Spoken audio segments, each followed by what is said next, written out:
The Stitched Witness. There's a town carved into the bones of a mountain. It doesn't appear on modern maps, but the earth still remembers it. The trees curve away from the valley. The birds don't nest there. Locals call it Ashstead, though. Even that name has been buried under silence and soot. Ashstead was built on coal and blood. For decades it thrived off the mountain's wealth. Miners dug deep, machines roared day and night, and children were raised beneath the thunder of shifting rock. But the deeper they drilled, the more unstable the land became. Cave-ins were common. Explosions happened without warning. The town cemetery grew faster than the school. After a series of unexplained collapses in the 1980s, the mine was sealed. The town dwindled. Families left. But some stayed behind. The stubborn, the forgotten, the ones with nowhere else to go. They say the tragedies never stopped. They say he still shows up. A man with no eyes, no nose, just smooth, pale skin stretched tight across his face. Except for his mouth, that smile, crooked, crude, stitched shut with black thread. He never moves, he never speaks, but he's always there, caught in the corners of grainy footage, standing behind victims moments before disaster, looming in the backgrounds of old family photos. Reflected in darkened windows seconds before someone vanishes, they call him the Stitched Witness. He doesn't cause pain, he doesn't stop it, he only watches. And if you see him once, you'll see him again. Closer. Chapter 1. The footage no one wanted to watch. They found the first tape in a moldy box in the basement of the Ashstead Town Hall. It was labeled in fading red marker. Camera 2, Shaft B, 1987. Todd Rankin, the new junior archivist, dusted it off with the sleeve of his hoodie. He wasn't from Ashstead. No one who worked the state preservation program was. It was a rotation post. 6 months in forgotten towns, scanning old documents and digitizing boxes of tape for state records. He'd been there 2 weeks. Already hated it. The town was too quiet. Too gray. People stared a beat too long and didn't wave when you passed. And the buildings, all permanent dusk. The kind of place you forget as soon as you leave, except for the wrong reasons. That morning had been like any other. Cold, wet, and silent.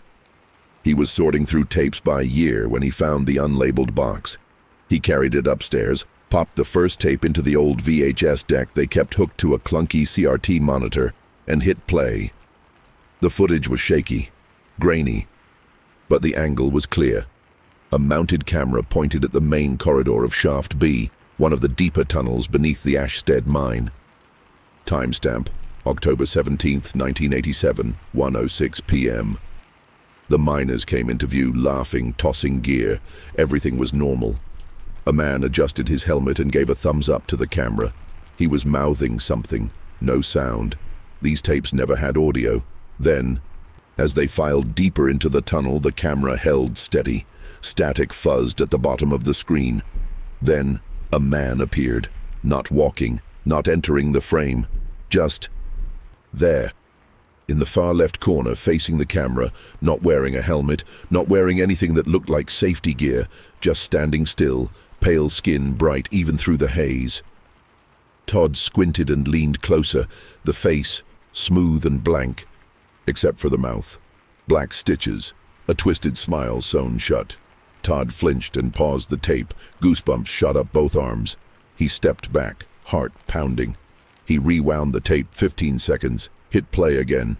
No man. He played it forward. Still, no man. He checked the timestamp. Same moment. Nothing there. Todd stood silent in the flickering light of the office. Something wasn't right. He fast-forwarded through the tape. 15 minutes in, there was a loud flash of static, and a massive dust cloud filled the corridor.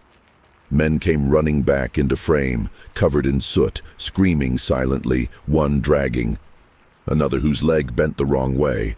Cave in. The camera jolted, image blurred. Then the footage stopped.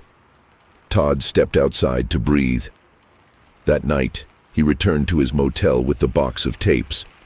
He couldn't explain it, but something about that man, that stitched face, haunted him. He needed to check the rest. He spent 5 hours scanning through old VHS reels, and he saw him again. Different tape, different year. A family picnic from the 90s. The camera panned across kids playing near the trees. Balloons, cake, laughter he could imagine, but couldn't hear, and there he was, standing in the shadow of a shed. Still, watching. Later in the tape, the footage cut abruptly. A scream, the image blurred, the camera tumbled sideways, and that was it. The newspaper archives from that date. Todd found the article the next morning. Year old drowns in creek during birthday party. He didn't mention the man to his supervisor. Not yet. 3 days later, Todd started waking up at 3:33 a.m. on the dot. Not to a noise, not to a nightmare, but to a presence, like someone was watching him in the dark. He checked the window, the closet, the mirror. Nothing. But each morning, when he checked the security cam on his phone that faced the motel lot, there he was, in the distance, under a flickering lamp, still, watching. Each night he was closer. Todd stopped sleeping. He called in sick and spent 2 days poring through every file, every recording, every news clipping. The same face showed up, not in all of them, but just enough to make him certain. Every tragedy, every death. He was always there. Todd had reached his breaking point. The image of the stitched-faced man haunted every frame of video, every closed eye, every corner of his vision. With his hands shaking and sweat beading on his forehead, he flipped through a tattered registry of long-term residents he'd found buried in a dusty cabinet in the back of Town Hall. It was there he spotted a name that stood out. Ellen Porter, born 1931, listed as the oldest living resident of Ashstead. Her address was listed as 4 Windle Lane. No email, no cell, just a landline number scribbled in fading ink. He hesitated, his thumb hovering over the keypad. He didn't expect much. Maybe a dead tone, maybe some cryptic brush-off like he'd gotten from everyone else. He dialed. The phone rang twice, then a voice answered. "Has he started moving yet, Todd?" He nearly dropped the phone. "What?" "You're the one who's been digging through the tapes, watching him. You've seen him by now. I can feel it." Todd's breath caught in his throat. "How do you know my name?" "He told me." Silence stretched thin over the line. "Who?" Todd asked, already knowing the answer. "The one with the smile." Ellen's voice crackled with age but carried a calm certainty. "He moves slower when you're scared." She continued, "That's what keeps people watching. You tell yourself it's nothing, a trick of the light. Then you see him again, and he's closer." Todd swallowed, pacing the edge of his motel room. Why does he show up? She took a breath. "To witness, that's all he's ever done. And when you've seen him, truly seen him, it means something's coming. Something awful." Todd stared at the tape still playing on mute, the frozen frame of the birthday party flickering on his laptop. "Have you seen him?" he asked. "I used to think I hadn't," she said. "But I was there when the elementary school burned. I found my husband after he fell down the mine shaft. And every one of those moments, I remember a shape in the corner, something I never quite looked at." She paused. "You're not safe anymore, Todd, and neither is anyone you talk to." The line clicked. She had hung up. The days blurred. Todd stopped opening the curtains. He spoke to no one. Ate little. He combed through security footage from local businesses, grocery stores, the diner, a gas station that had long since closed. The man was in all of them. Sometimes only a shadow, sometimes full and still, like a wax figure pressed into the background. He wasn't imagining it. The timestamps aligned.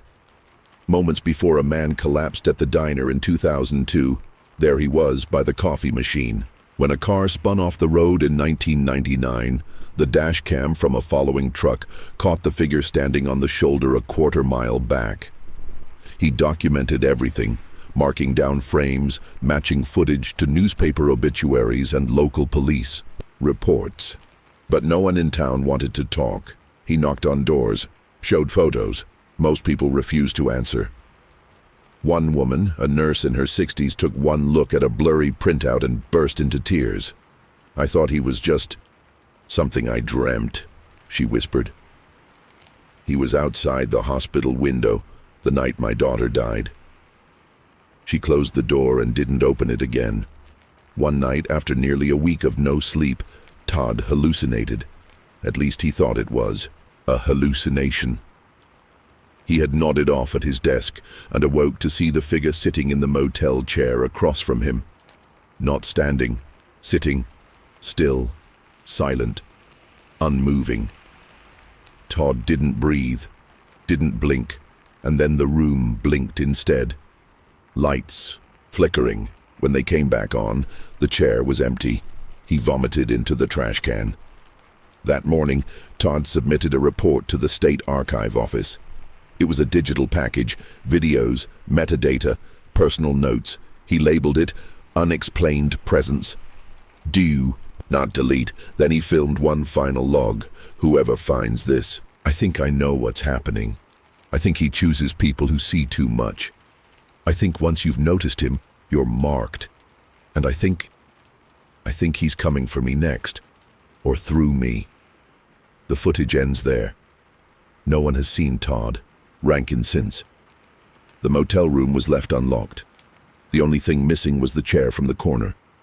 The last frame of security footage from the hallway that night shows Todd standing in front of his door, and behind him, a man with a stitched smile, closer than ever.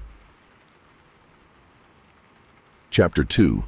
The Intern Who Hit Play. Kara Weaver wasn't supposed to see the file. It was early Monday morning in the State Archives building, and her supervisor hadn't shown up yet. The lights flickered overhead, casting the usual greenish hue over rows of humming servers and shelves of forgotten footage.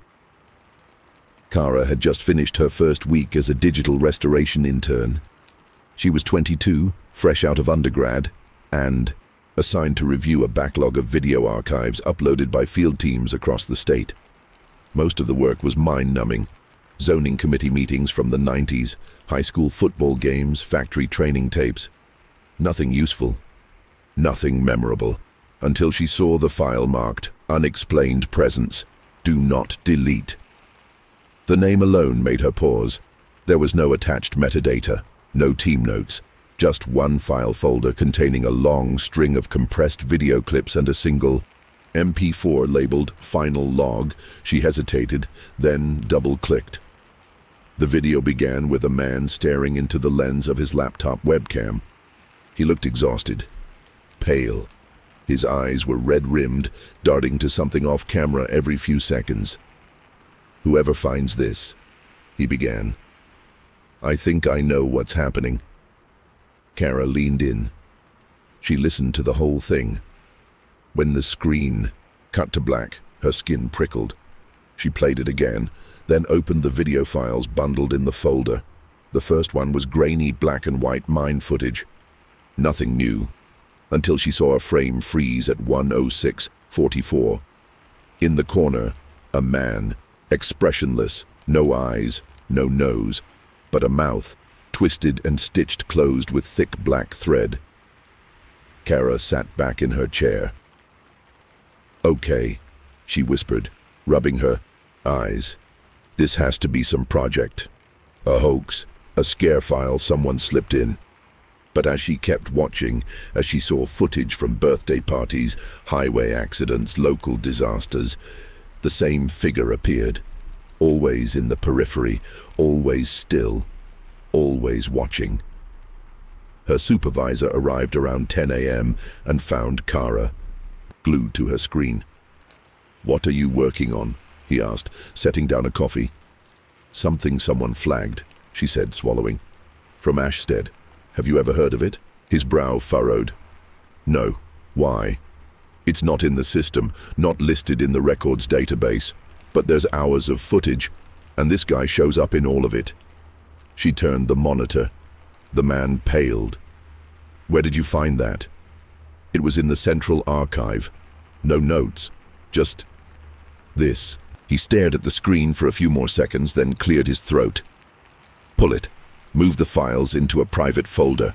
I'll escalate it. What is it? Kara pressed. Is it real? He looked at her, then down the long row of blinking server lights. I don't know, but I've seen something like it before. He didn't say anything else. By lunch he was gone, called out unexpectedly, never came back to the office.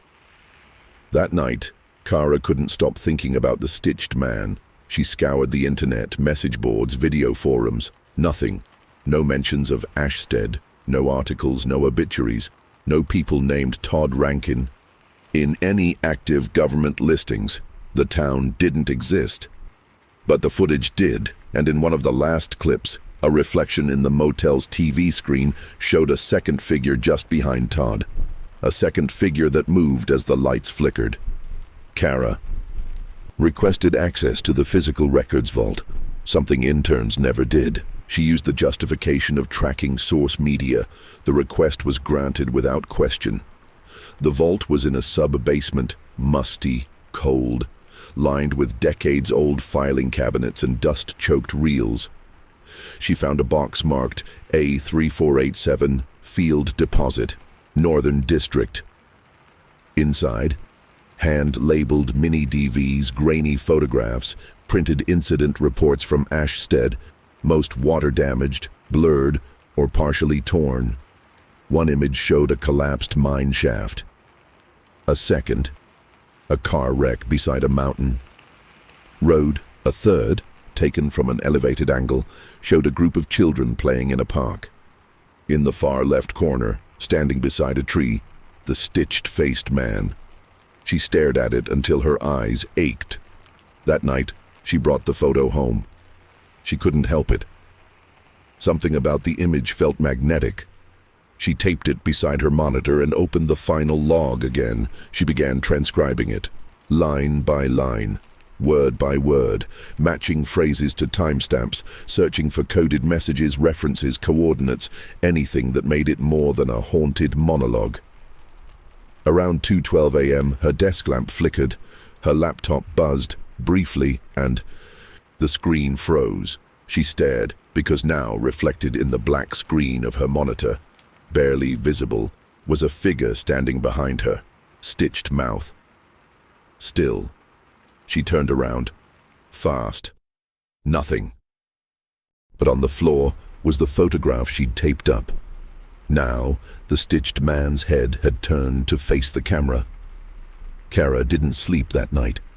She sat in the dim glow of her computer, scrolling through every frame of footage from the Ashstead tapes, rewatching the final log on a loop. She enlarged each still frame where the stitched man appeared, adjusting brightness, contrast, color balance, trying to see more. But the footage always broke down around him, pixels curdling like milk gone sour. Around 4 a.m., she finally forced herself into bed, heart pounding. She pulled the sheets to her chin and stared at the shadows stretching across the ceiling, listening for footsteps that never came.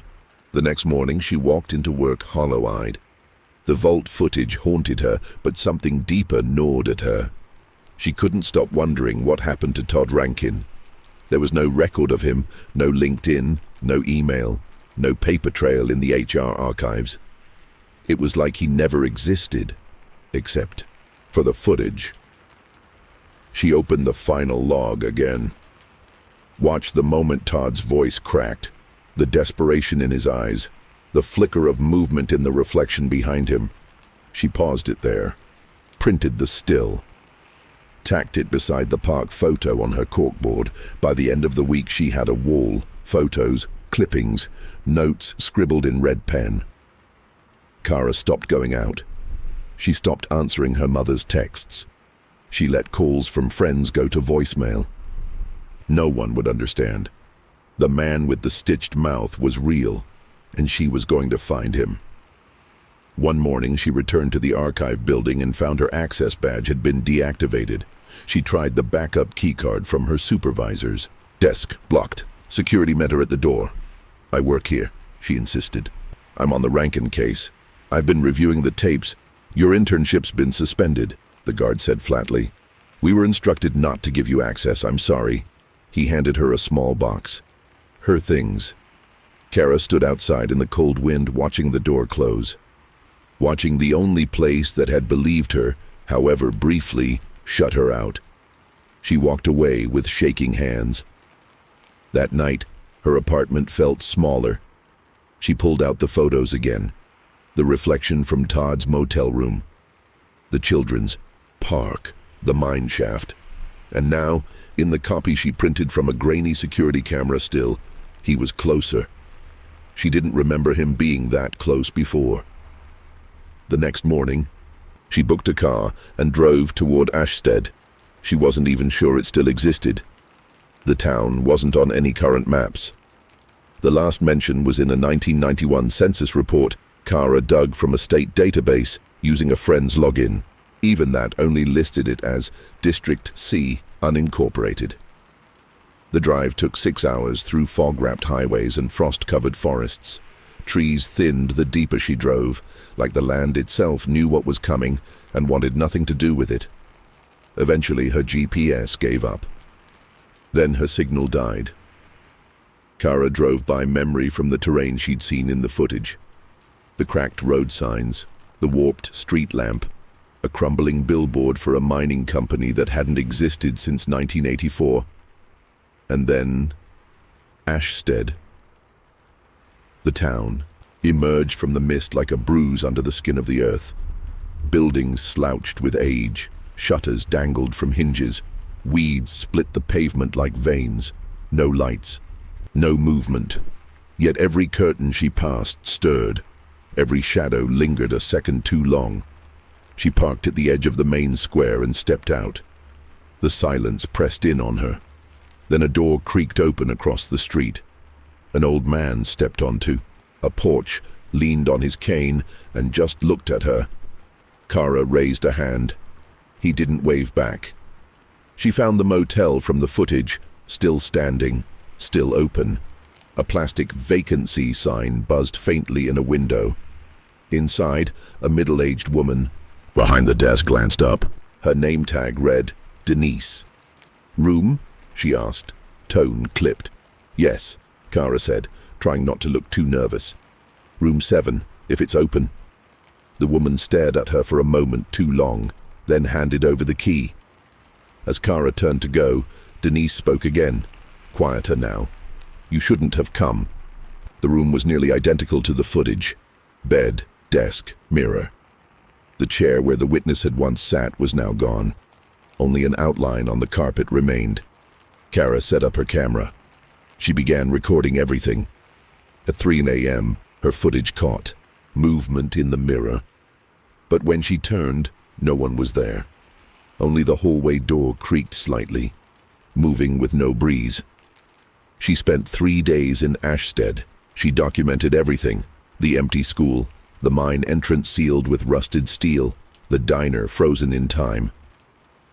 On her final night, she interviewed an elderly woman sitting on a bench outside the post office. "Do you know him?" Kara asked. The woman's eyes were pale, tired. "We all do," she said. "He watches until one of us breaks." "What happens then?" The woman smiled, but there was no kindness in it.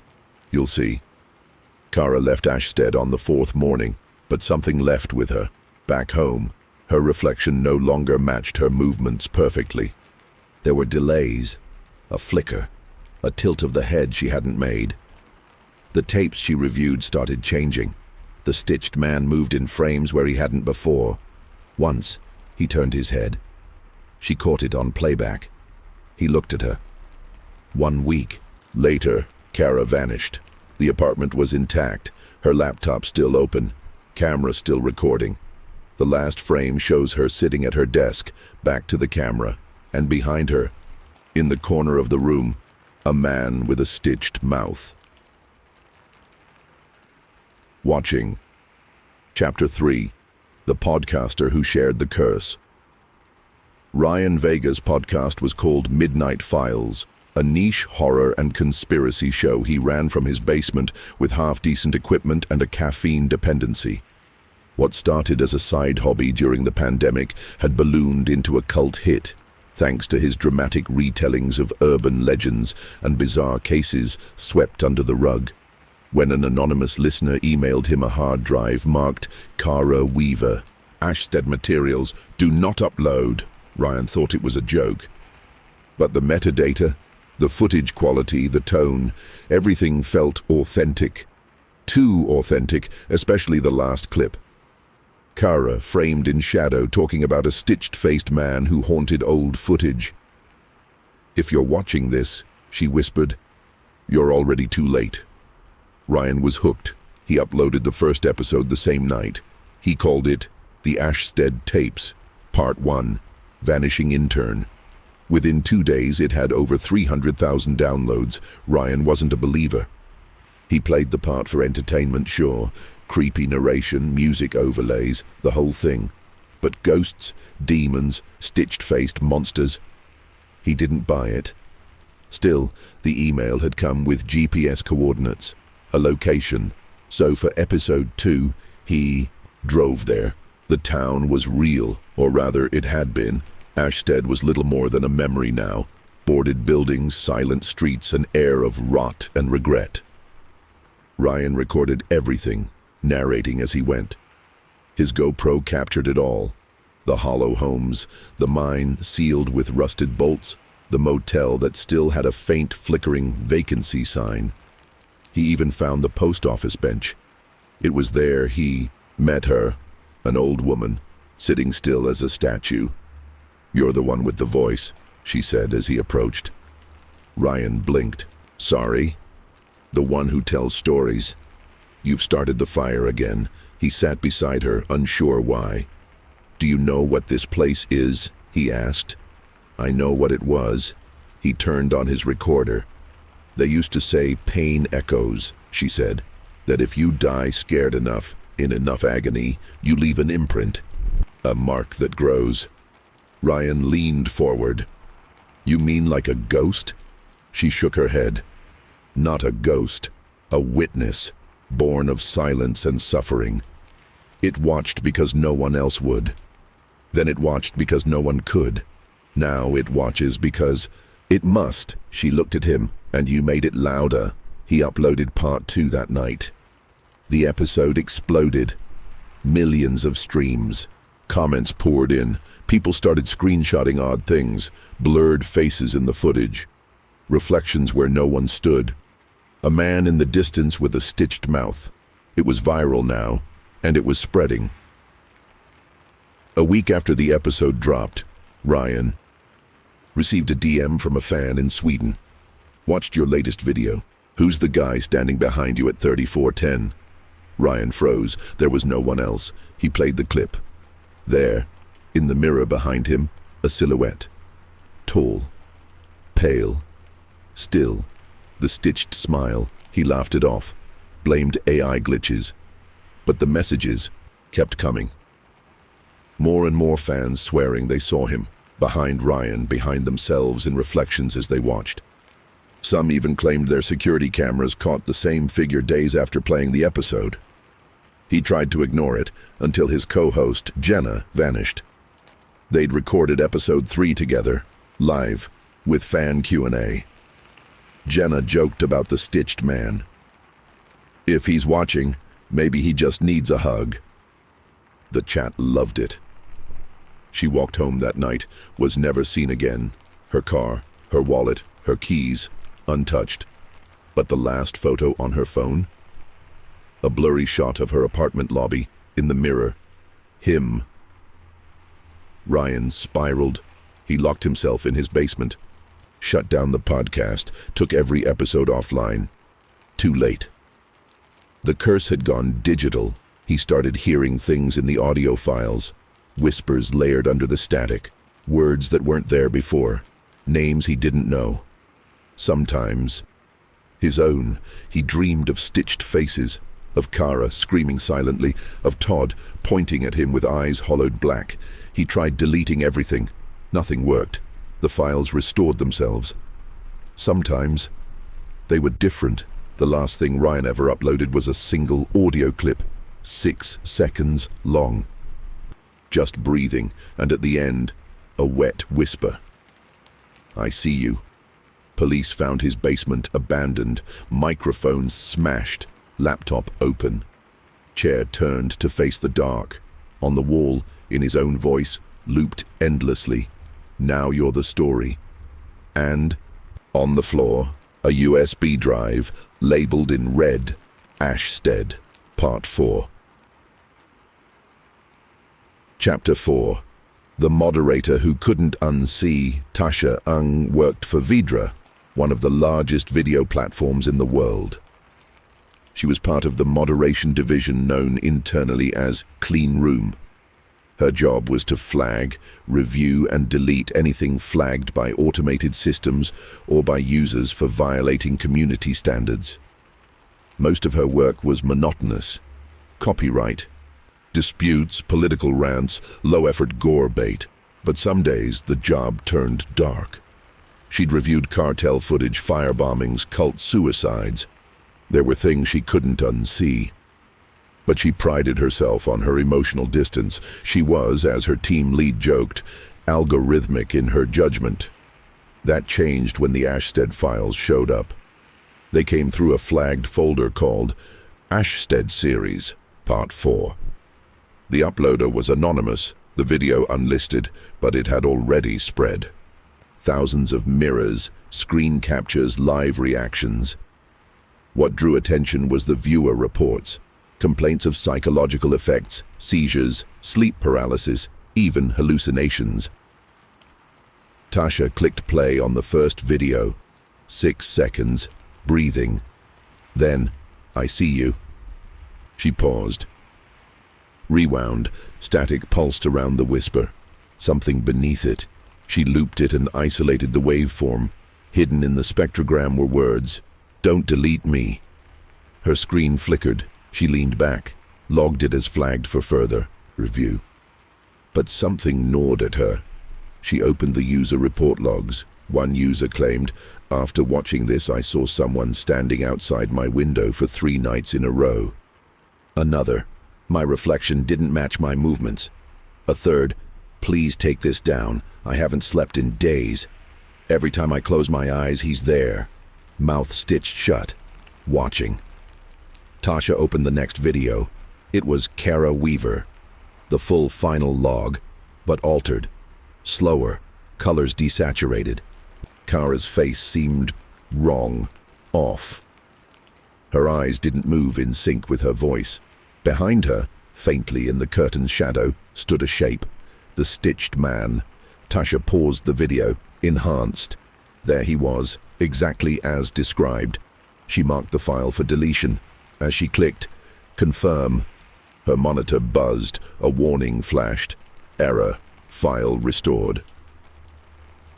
That night, Tasha dreamt of the man. She stood in a room full of mirrors, and he was in every reflection but her own. Still, closer each time she turned away. She woke up gasping, heart racing. Her laptop was still on, still playing the clip, except the video had changed. Kara wasn't speaking anymore. She was staring directly at Tasha. She reported it to her supervisor. He dismissed it. "You're tired. Get some sleep. We'll escalate it to threat detection." That night, he died of a sudden aneurysm. The same moment Tasha flagged the last Ashstead file. Over the next week, she started seeing him. At first in videos, then in window reflections, then in her building security cams. Each time, he was closer. Tasha tried to resign. HR never responded. She packed a bag, booked a flight out of the country. The morning she was set to leave, her power went out. Her phone was dead, and her bathroom mirror was fogged over. With a message drawn in dripping condensation, "You saw. Now you stay." Her neighbors reported hearing her scream. By the time authorities arrived, the apartment was empty. No sign of a struggle, only a computer still powered on. The final log frozen on screen, and the stitched man in the background, now facing the lens. Chapter 5. The students who filmed his face. It started as a joke. A group of 5 film students from Cresswell University, Grant, Naomi, Marcus, Lydia, and Kay, had been looking for a viral project to cap off their senior year. The kind of short horror film that got picked up by festivals and maybe, just maybe, earned them a meeting with a real producer. Grant found the Ashted story on a dead forum link. It had already been scrubbed from most mainstream platforms, buried under a sea of copyright flags and disturbing content warnings. But fragments remained. Clips, blurred screenshots, fan reconstructions, and one audio file. 6 seconds, breathing, then a whisper. "I see you." Naomi thought it was brilliant. Lydia disagreed. "We're gonna make a movie about a viral ghost that kills you through video? That's like The Ring for TikTok." But Marcus had already begun writing a script. "We don't need to reinvent horror. We just need to make it feel real." They titled the project The Witness. It was a meta-narrative, students investigating the Ashted curse while making a short film, only to find out that the curse was real. Found footage style, creepypasta tone. They would film half of it in a forest park near the old mill outside town. Cheap, atmospheric, isolated. Kay handled camera and sound. Lydia did set design. Grant and Naomi co-starred. Marcus directed. Their plan was tight. Their budget, tighter. They didn't care. The thrill of it carried them until the first glitch. Kay was reviewing raw footage from day one. Just B-roll of the forest, some scripted dialogue, wide shots of the path. In frame 47, she noticed something. A figure. Not one of them, far in the background. Still. Unmoving. Zoomed in, the figure had no face. Only a mouth stitched shut, half hidden by trees. She froze the frame and called the others over. They laughed at first. "Probably some creeper out for a walk," Marcus said. Naomi didn't laugh. She felt sick. "I think that's exactly what people said before they vanished." The next day, their slate corrupted. All scene markers scrambled, audio unsynced, dialogue slowed, warped. Every time Naomi spoke, the background noise twisted into what sounded like muffled whispering. Kay isolated it. Enhanced, overlaid in her waveform editor, the distortion formed a message. "Stop." Lydia went missing that night. She had gone back to the forest alone to collect extra footage for lighting reference. She never came back. The others found her camera the next morning, sitting upright in the center of a clearing, still recording. The footage showed nothing for 2 hours. Then, at 3:33 a.m., the stitched man stepped into frame. He didn't move, didn't blink, but Lydia's terrified breathing filled the audio, then silence, then static. Naomi wanted to call the police, but the others were scared. "What are we going to say?" Grant asked. "We made a horror movie and our friend disappeared into a cursed forest. We'll be laughed out of the station." Marcus wanted to finish the film.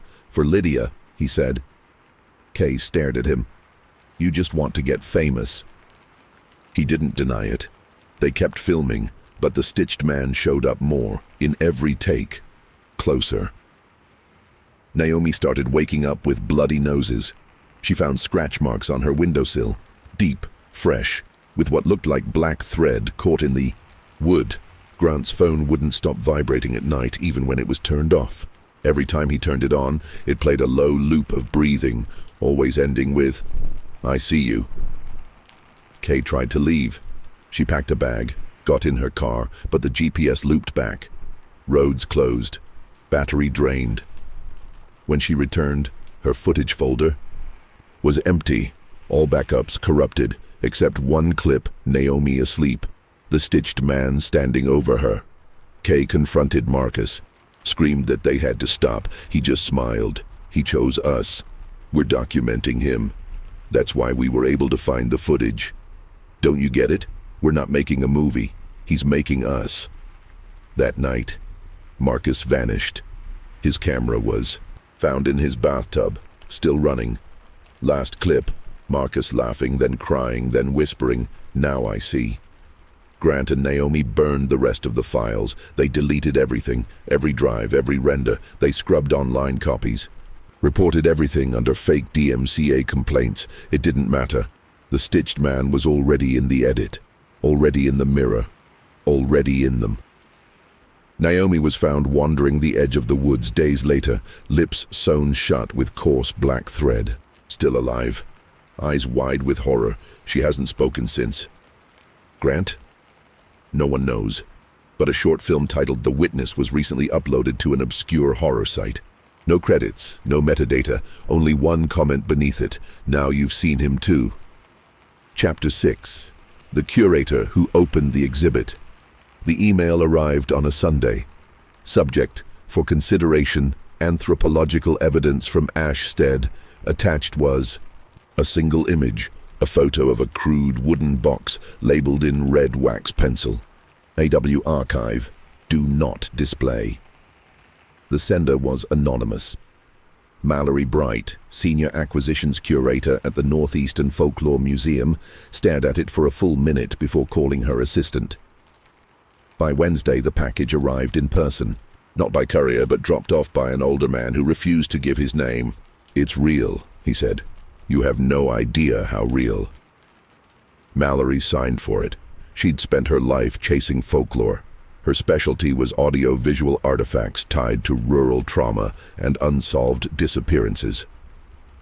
The Ashstead legend had crossed her radar before, mostly through forums and one redacted FBI memo from 1996 about video anomalies. But this was tangible. Inside the wooden box, 2 VHS tapes, a collection of Polaroids, and one thick leather-bound journal with frayed edges. The journal's first page read, "He does not kill, he watches, and what he sees, he keeps." For the next week, Mallory and her assistant Elena worked late. They digitized the tapes, scanned every photo, transcribed every note. The first tape was dated 1987, the year of the Ashstead collapse. Footage from deep inside the mine shaft. Mallory watched it on a loop, noting the flickering shadows, the strange double exposures, and, just barely, the outline of a tall figure standing behind the workers, half in frame. The stitched mouth, always present. The second tape was something else entirely, labeled simply, "Do not project." It showed interviews, townspeople speaking about dreams, seeing someone standing across the street, in their mirrors, in their own homes. And always the same. Line, "He's closer now." Against Elena's protests, Mallory proposed an exhibit, Echoes of Ashstead, the Silent Witness. She pitched it as a multimedia experience exploring rural mass hysteria, grief and folklore as survival psychology. The board approved it, excited about the museum's first immersive horror showcase. They didn't read the journal, Mallory did, and she ignored the final entry. "If you show him to the world, he will look back." Opening night drew a crowd. The tapes ran in darkened alcoves. The stitched man's photos were projected onto black drapes. Visitors whispered, laughed nervously, took selfies. In the back corner, a looping screen displayed the 6-second audio. Breathing. "I see you." Then, on repeat. That night, one visitor collapsed in the lobby. Seizure. Paramedics found his phone still recording. The last video on his device showed a tall, pale figure walking past the camera, closer than the crowd. Within 48 hours, local forums reported strange activity, screens flickering, reflections out of sync. A man seen standing outside windows. Mallory reviewed the visitor. Footage. He was in all of them. Still, always closer. Staff began quitting. Guests left shaken. One docent locked herself in the projection room and refused to come out. Mallory stayed. Obsessed. She wanted to find the origin.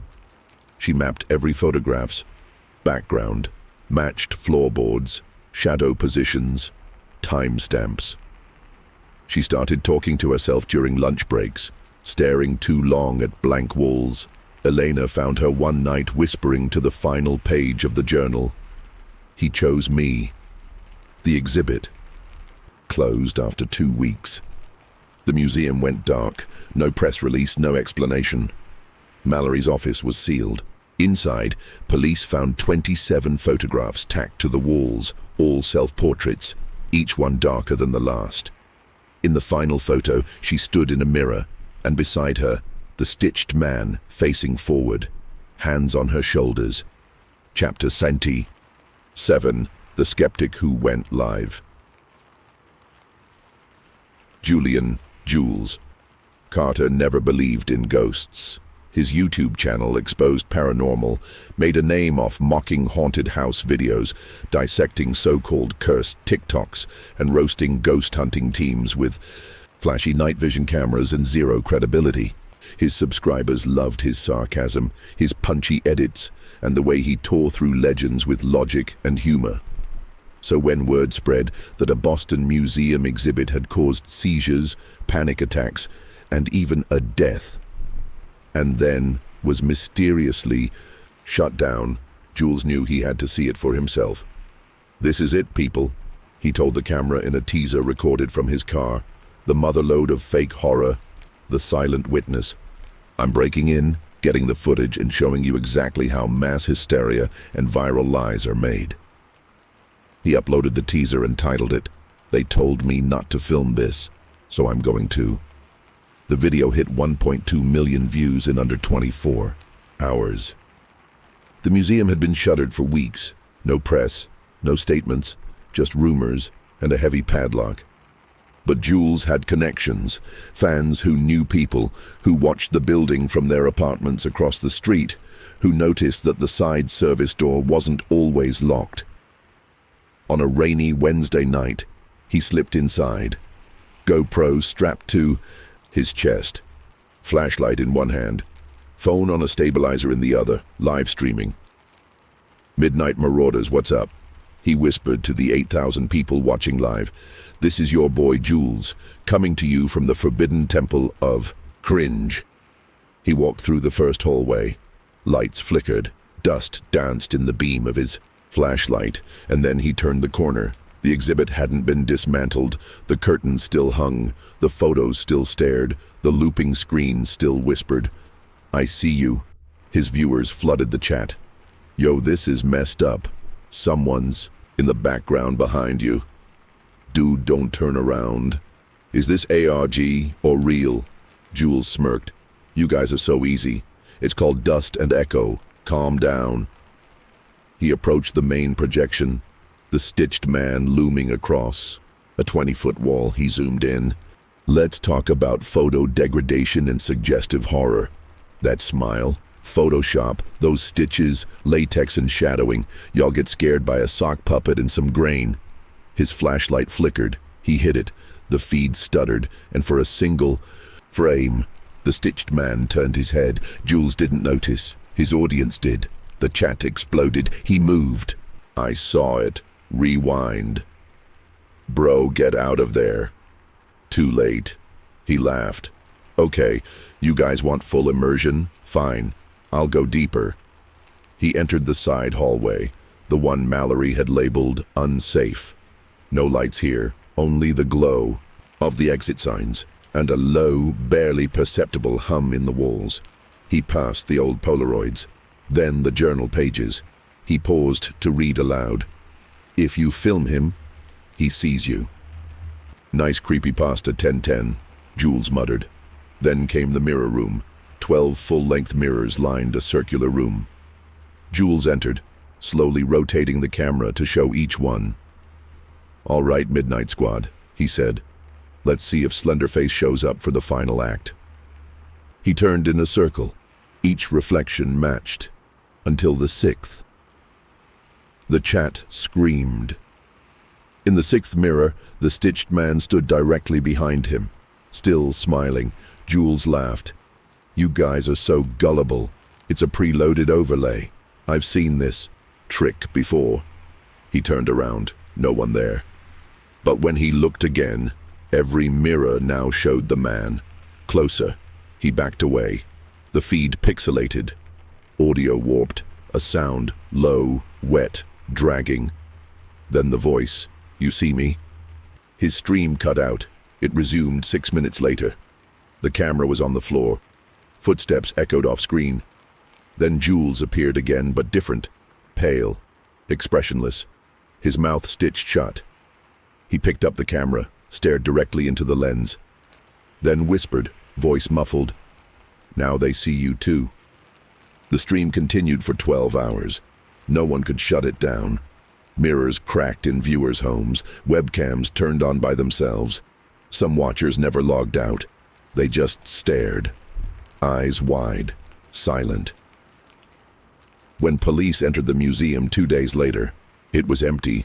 Jules was never found, but the mirrors remained, and in each one, a stitched smile, watching, waiting. Chapter 8. The analyst who already knew. They called it a Level 5 disruption. Within 48 hours of the Jules Carter livestream, an unexplained surge in online psychological incidents was detected across multiple platforms. Viewers reported seizures, hallucinations, and visual anomalies. Content moderators flagged a sharp rise in audio waveforms, showing non-human vocal distortions embedded in unrelated media. And always, there was the same name mentioned in whispers, in comments, in panicked forum posts. Ashstead, YT, Department of Digital Integrity, a covert U.S. cybersecurity task force under Homeland Security, activated a shadow unit codenamed Spectre Trace. Their job, investigate viral anomalies with potential for psychological contagion, radicalization, or digital destabilization. The Ashstead phenomenon was unlike anything they had seen. The lead analyst was Dr. Janelle Harker, former behavioral psychologist at MIT, now specializing in psychotropic memetics. She didn't believe in ghosts. She believed in patterns, triggers, cognitive collapse through exposure. But even she couldn't explain what was happening. The team assembled in a sealed sub-basement 4 levels beneath the Library of Congress. Codenames only. No paper trail. Files were marked, classified, Echo Tier. The initial briefing showed patterns of disappearance, digital blackout, and system failure localized around viewers of Ashstead-related content. Dr. Harker stood at the front of the briefing table, arms crossed. "The phenomenon is not bound to one media format," she said.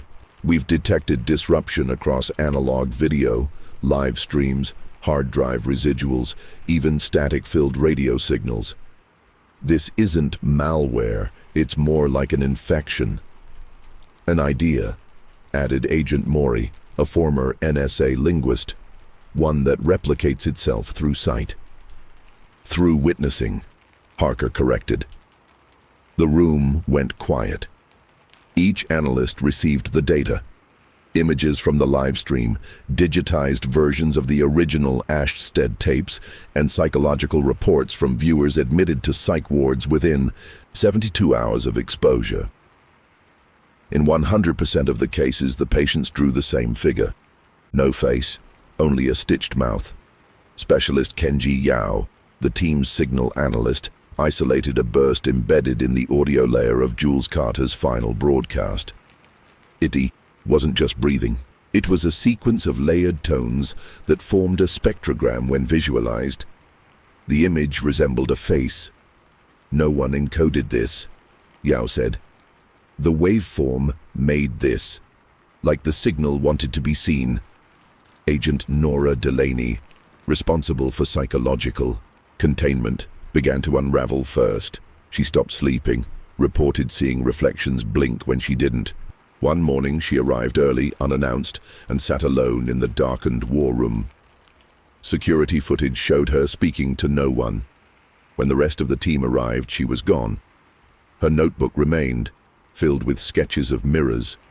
And one sentence, repeated 50 times, "He is standing behind me." Dr. Harker pushed the team deeper. They tracked every instance of Ashstead-related keywords across the web. They built filters, firewalls, quarantined servers, but the images kept leaking through. People were seeing him in unrelated TikToks, in the noise of public CCTV, in weather reports. Yao grew silent. He showed Harker a frame from a deleted surveillance camera. "I didn't pull this," he said. "It just appeared in the log." The image was from the day Delaney vanished. It showed her reflection in the war room's black monitors, and behind her, the stitched man, closer than ever.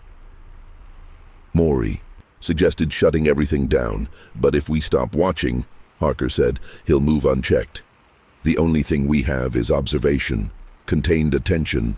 Yao disagreed. He wants to be seen. That's how he spreads. That night, Yao went home and never returned. His apartment lights were still on. On his wall was a single frame from the Ashstead archive, burned into the plaster by heat. The stitched man's smile. Harker was alone. She locked herself in the chamber, built blind spots into the room, covered screens with blackout cloth, wore a patch over one eye to reduce visual intake, but still, in the corners, in the glass of her watch face, she caught flickers. And once, in the black of her coffee, the shape.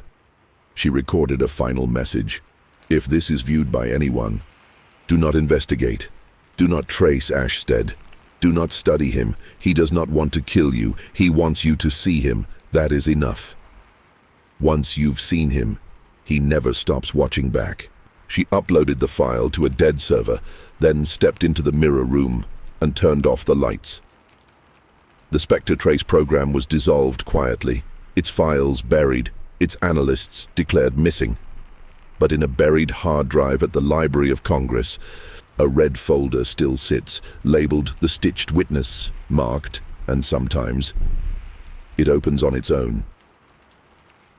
Chapter 9. The Dreamer Who Never Woke Alone. It began with whispers. 26-year-old Clara Miles enrolled in the Bright Sleep research program.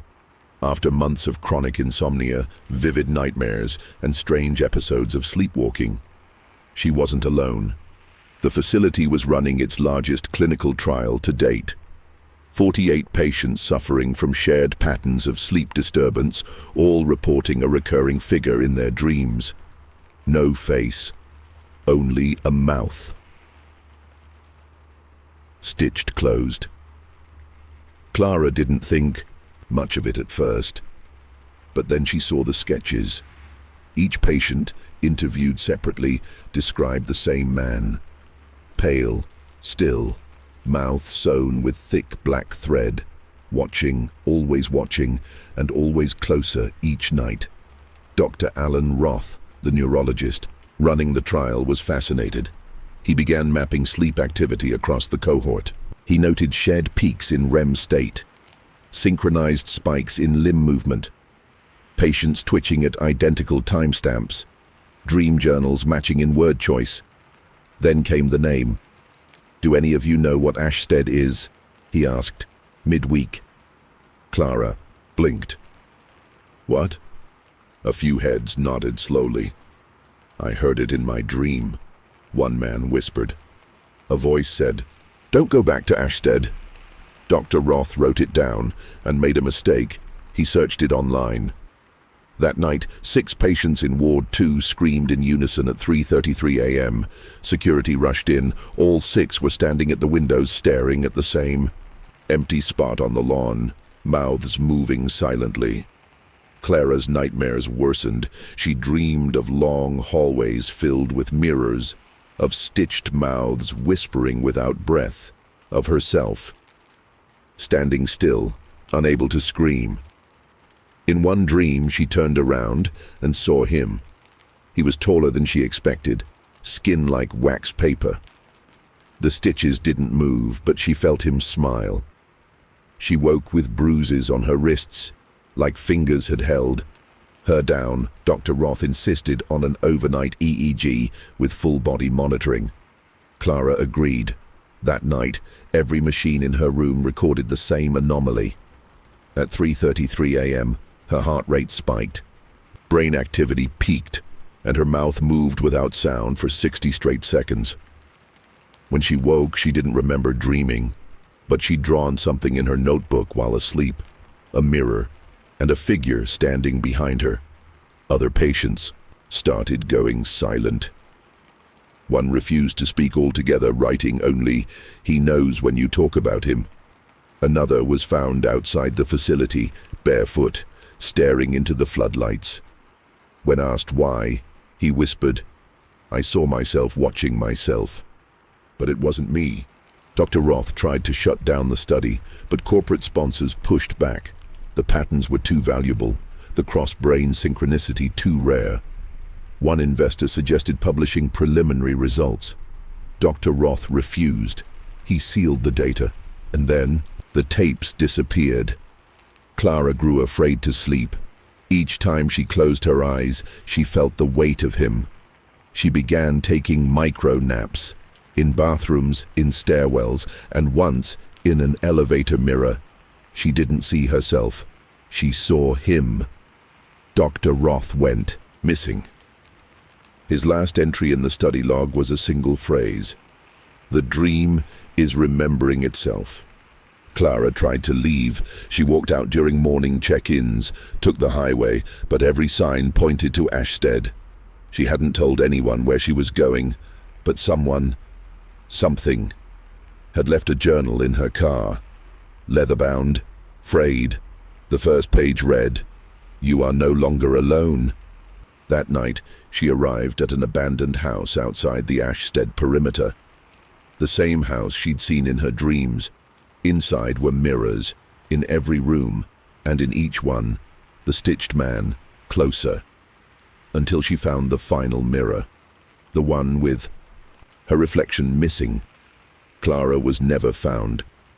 But the Bright Sleep program was shut down without comment.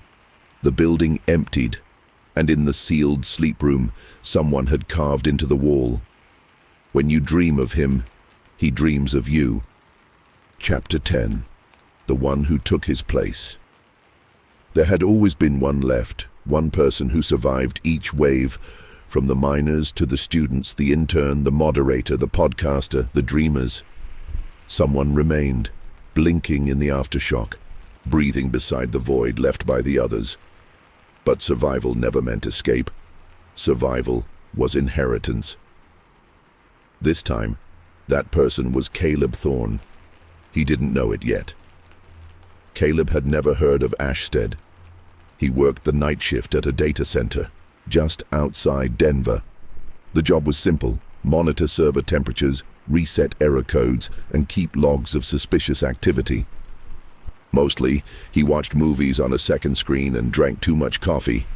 Then the anomalies began. Footage tagged as corrupted began duplicating itself across systems. One night, every monitor in the backup wing flickered on at once, playing 6-second clips in perfect sync. Breathing then. "I see you." Caleb tried to delete the files. They restored themselves. He tried rerouting the logs. They overrode the firewall. Then came the images. Screens across the floor froze on stills. The same face from different angles. No eyes, no nose. Just the stitched mouth, always closer. He ran diagnostics, called upper support. No one answered. That night, he walked past the mirrored walls in the corridor and saw himself pause, just a half-second late. The reflection smiled. Caleb didn't. Over the next week, the center shut down, power outages. Staff vanished. Caleb was the last assigned employee. He should have quit. But every time he tried, his resignation emails bounced. His phone battery drained when he approached the building's exit. He started dreaming in static, and in every dream, the stitched man, waiting. On the 8th night, Caleb entered the server vault. Lights failed as he walked. Emergency glow filled the corridors.